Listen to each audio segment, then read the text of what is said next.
صلی اللہ علیہ وسلم نے بتایا قربانی سے افضل کوئی عبادت نہیں، قربانی سے افضل کوئی عبادت نہیں ہے۔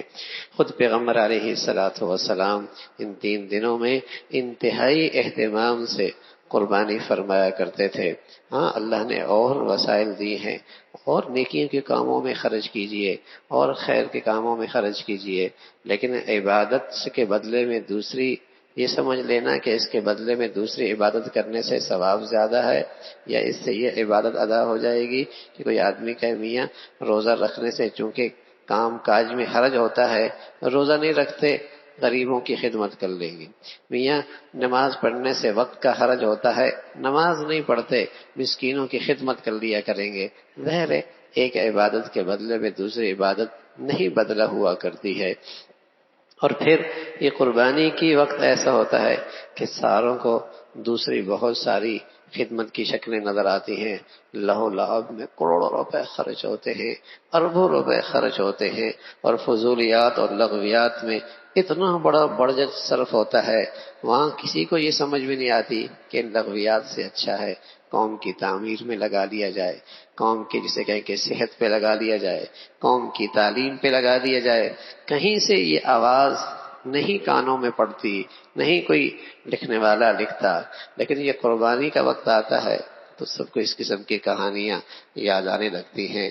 تو یہ عبادت ہے، اور رسول اللہ صلی اللہ علیہ وسلم نے اس کی بڑی فضیلت بتائی ہے۔ اور پھر خاص طور پہ جب قربانی ہر سال کی بات ہے، جب قربانی کا وقت آتا ہے تو کہتے ہیں جانوروں کے ساتھ کثرت سے اختلاط کرنے سے یہ بیماری لگ جاتی ہے، کثرت سے جانور گھر میں لانے سے اور ان کے ساتھ اختلاط سے یہ مختلف قسم کی بیماریاں۔ تو کبھی آپ نے نہیں سنا ہوگا کہ کتوں کے ساتھ بھی کثرت سے رہنے سے کوئی بیماریاں آتی ہے، وہ کوئی نہیں کہے گا، لیکن جہاں قربانی کا جانور آتا ہے انہیں خیال آتا ہے کہ جانوروں کے ساتھ رہنے سے اور کثرت سے اختلاط سے۔ اور کبھی آواز نہیں آئی ہوگی کہ گھر میں کتا رکھا ہے، گلیے میں کتا رکھا ہے، سڑک میں کتا لے کے جا رہے ہیں، سائیکل کے ساتھ جا رہا ہے تو کتا لے کے جا رہا ہے، اس کتے کے ساتھ کبھی نہیں، کیونکہ وہ مغربی تہذیب ہے اور مغرب کے آقا ناراض ہو جائیں گے۔ اور یہ رسول اللہ صلی اللہ علیہ وسلم کی چونکہ عبادت ہے، دین اسلام کا شاعر ہے، اور اس کے خلاف آواز اٹھانے سے کفر کے آقا خوش ہوں گے، تو ان کی خوشی مطلوب ہے اور ان کی ناراضگی سے ڈر ہے، کبھی ان کے خلاف آواز نہیں اٹھتی۔ تو سچ یہ ہے کہ مسلمانوں کا تو یہ ایمان ہے، جتنا بندگی کر کے اور عبادت کے ذریعے مسلمان اپنے اللہ کو راضی کرے گا، اسی قدر اللہ کی مدد اور نصرت اس کے ساتھ ہوگی۔ اور ماضی کے اندر بھی مسلمانوں کی سربلندی کی سب سے بڑی وجہ اور مسلمانوں کی غلبی کی سب سے بڑی وجہ اور ساری دنیا کے اندر مسلمانوں کا جو ڈنکا بجا ہے اس کی سب سے بڑی وجہ یہ تھی کہ مسلمان اپنی دین سے 1 انچ بھی دستبردار ہونے کے لیے تیار نہیں،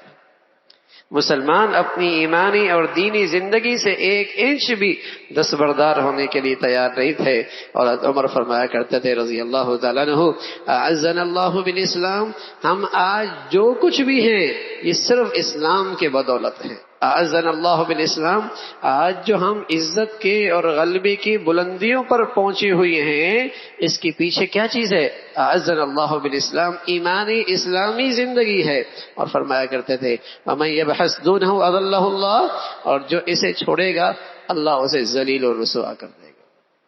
تو اللہ کی بندگی کی جو شکل ہے، چاہے وہ قربانی کی ہے اور چاہے وہ حج کی ہے اور چاہے وہ نماز کی ہے اور چاہے وہ روزے کی ہے، چاہے وہ زکوٰۃ کی ہے، چاہے دیگر فرائض اور واجبات ہیں، ہر ایک کی اپنی برکتیں ہیں، اپنا نور ہے۔ اللہ رب العزت نے ہر عبادت میں اپنی خیریں رکھی ہیں، اور ان بندگیوں سے بندگی کرنے سے ہی اللہ کا قرب اور اللہ کی طرف سے مدد اور نصرت آیا کرتی ہے۔